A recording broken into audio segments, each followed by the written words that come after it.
I want to take a few minutes now and just look in a little more detail at Rawls's two principles, his famous two principles of justice.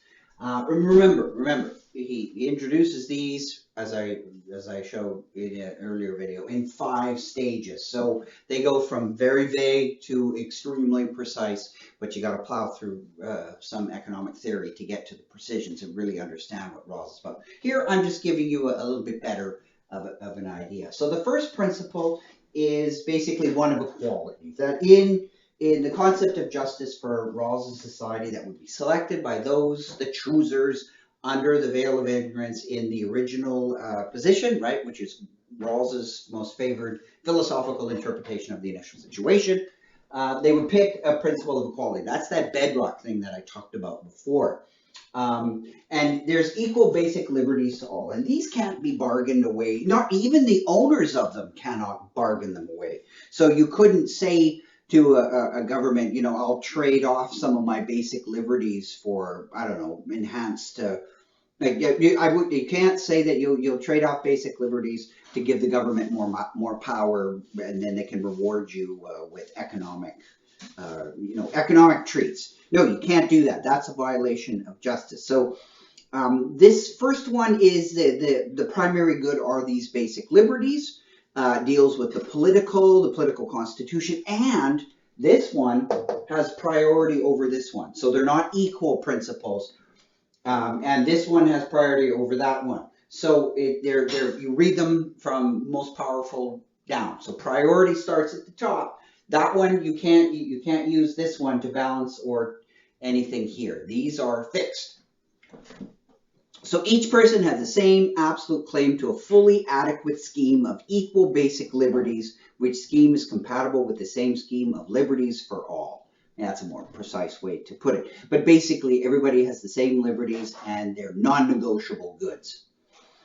And this first principle also affirms, that all citizens, same basic liberties, rights, liberty of conscience, freedom of association. We can tell we're in liberal territory here, right? Because, not every political system would agree with freedom of association. Many political systems around the world that do not agree that that's a fundamental right.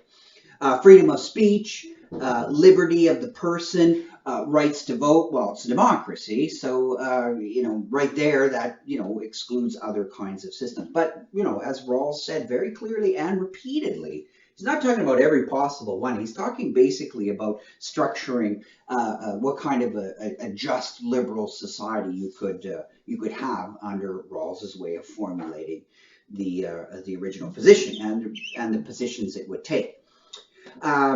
And to hold public office. So again, it's an open kind of democracy, and the right to be treated in the rule of law, and so on. Unequal rights, says the first principle, it would not benefit those who get a lesser share of the rights. So justice requires that that everyone has this basic and equal set of rights. They cannot, again, be traded off in any way. Citizens could not vote to give up rights in any way to get any kind of reward or any other kind of good. This is a non-negotiable intrinsic good. Can't give it up, can't barter it away. You can't sell your vote, so to speak. Now, let's look at the second principle now. This deals with, remember, the people that are choosing under this veil of ignorance would accept that there are going to be inequalities in a society, but not about basic rights. That is fixed. But the inequalities could be, sure, there might be social inequalities and economic inequalities. So how do you deal with these? And the second principle deals with unequal social and economic advantages. The first one says, though, that even though there might be inequalities, everyone should have inequality of opportunity, right? So everyone, it's open to all. So so people have a chance of getting, moving up into society, and that it's open. And so that these opportunities, a little bit more precisely, are to be attached to offices and positions, open to all, under conditions of fair equality of opportunity, right? And this takes priority, but over the second, over A takes priority over B. But of course, again, none of these opportunities that are open can violate this one, right? So no trading off of that. And then, so the primary good here now isn't a basic liberty. The primary good here is an opportunity. The primary good in this one is wealth, income and wealth. And these are to be arranged such that the greatest benefit goes to the least advantage, so that when people money or whatever and rise in power and stature and all that, it still has to benefit others, and the farther down you are, the more it will benefit you. This is often called Rawls's, this one here is referred to as Rawls's difference principle. And so the difference principle, well, the second principle, okay, let's just go back to this again. Unlike this one, has two parts, okay, so A and B, and equality of opportunity, as I've said. And so we just recognize that people come with different talents and all that, but those shouldn't, because people are, as Rawls says, born into systems of that they clearly don't deserve the advantages that they're born into. They're unjustifiable in that sense. But this tries to give a way to at least overcome and again to minimize or mitigate the effects of those differences. And so everybody gets the same education. Truly, in a just society, everybody would have the same educational opportunities, the same economic opportunities, whether you're born rich or poor. The second part of the second principle regulates the distribution of wealth and income. And as we know, wealth and income differences often just they aggregate, they get worse.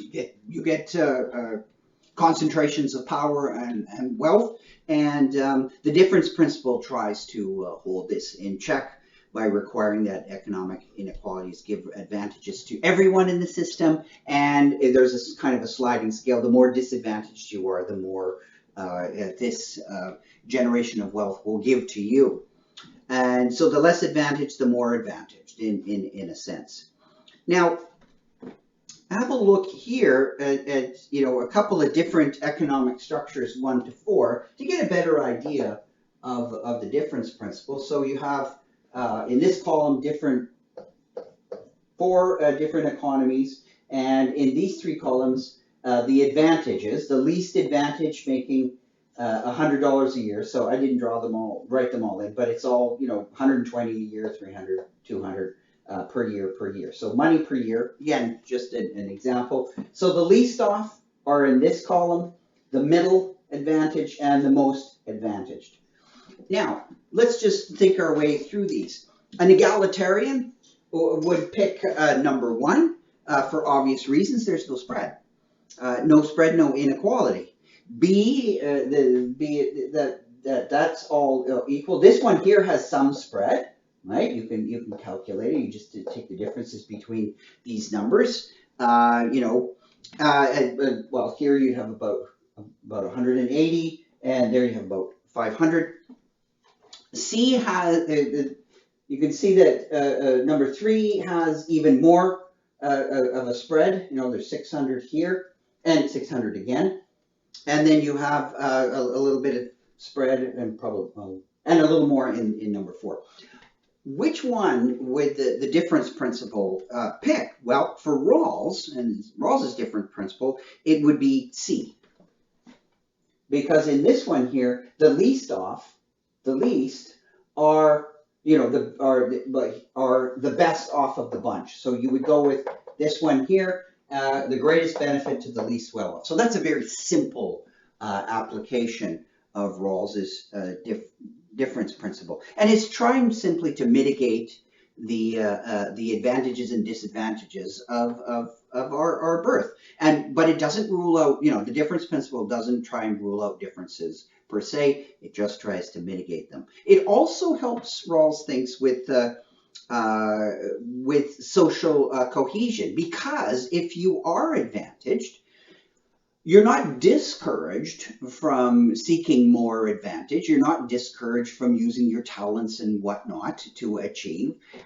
So, in that sense, it doesn't stifle that, but it also says, well, you can make more money, and we're going to have a system where you make and you can achieve and get more, but you're also going to help other people out in the process.